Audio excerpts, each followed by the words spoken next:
Canada का Toronto शहर हज़ारों मील दूर से आए भारतीय युवाओं के लिए ये शहर सपनों का ठिकाना है।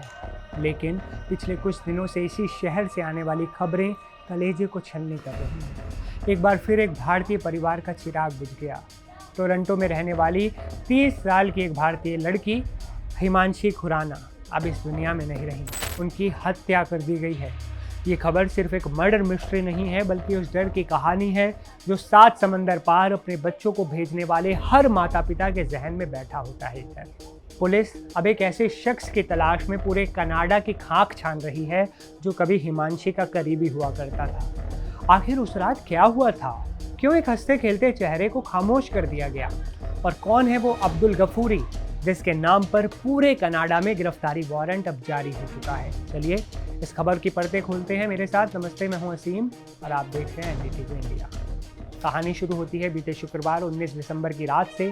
टोरंटो के स्ट्रेचन एवेन्यू और वेलिंगटन स्ट्रीट वेस्ट इलाके में सन्नाटा था। रात के करीब 11:15 बजे टोरंटो पुलिस के पास एक फ़ोन आता है। रिपोर्ट थी एक लापता लड़की की। 30 साल की हिमांशी खुराना अचानक गायब थी। उनका कोई अता पता नहीं था। पुलिस ने तुरंत जांच शुरू की, लेकिन रात के अंधेरे में कुछ खास हाथ नहीं लगा। अगली सुबह यानी शुक्रवार 20 दिसंबर की सुबह जैसे ही सूरज की पहली किरण पड़ी, पुलिस एक बड़ी टीम लेकर सर्च ऑपरेशन में जुट गई, निकल गई। सुबह के 6:30 बज रहे थे। पुलिस की तलाश एक घर के दरवाजे पर जाकर रुकती है। जब पुलिस अंदर दाखिल हुई तो वहां का मंजर देखकर अनुभवी अफसरों के भी होश उड़ गए। कमरे के अंदर हिमांशी खुराना की लाश पड़ी थी, एक ऐसी युवा लड़की जो अपने करियर और सुनहरे भविष्य के लिए कनाडा आई थी। उसका अंत एक बंद कमरे में कत्ल के साथ कर दिया गया। इसके बाद पुलिस ने बिना वक्त गवाए तफ्तीश शुरू की।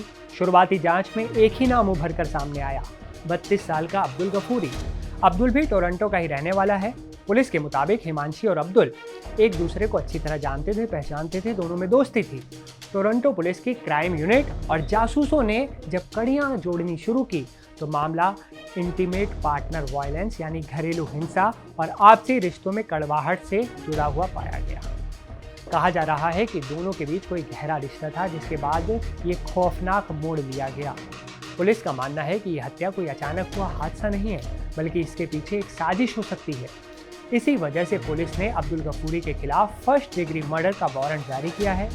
कनाडा के कानून में फर्स्ट डिग्री मर्डर का मतलब है सोची समझी साजिश के तहत की गई हत्या।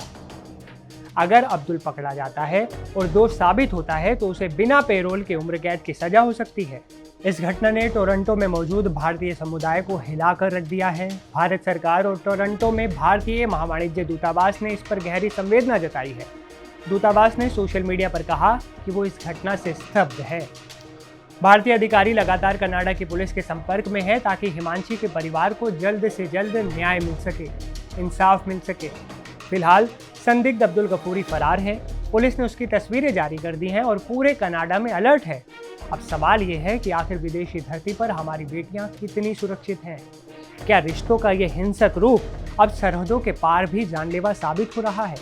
हिमांशी के परिवार के लिए दुख असहनीय है और अब सबकी नज़रें कनाडा पुलिस पर हैं कि वो कब उस कातिल को सलाखों के पीछे पहुंचाती है।